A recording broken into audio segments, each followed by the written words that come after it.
আমার মা মেলা জাল খায়, আমি পারি না। কি নাম তোমার? হৃদয়। বাসায় কে কে আছে? মা আর ছোট বোন। তোমার মা কি করে? মা আগে বাসা বাড়ির কাম করতো, এখন পারে না। আমার কিন্তু আরো বাজার আছে, তুমি পারবে তো? পারবো ম্যাডাম। রমজান মাসে সবাই বেশি বেশি বাজার করে, আমার মায়েরে কইছি কালকে আমিও বাজার করব। ওয়ালাইকুম আসসালাম। লিস্টে যে জিনিসগুলো আছে প্রত্যেকটা জিনিস 2টা করে দিবেন।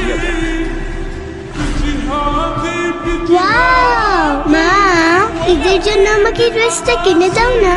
দেখি, এখনই কিনে দিচ্ছি। এটা এটা?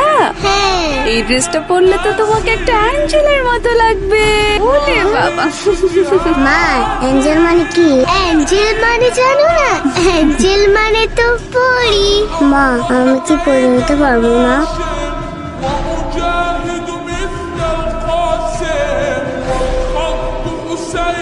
না না না, এটা না, এটা না। ম্যাডাম এটা কি গাড়ির সামনে উঠাইয়া দিমু? না, এটা তোমার মাকে দিবে।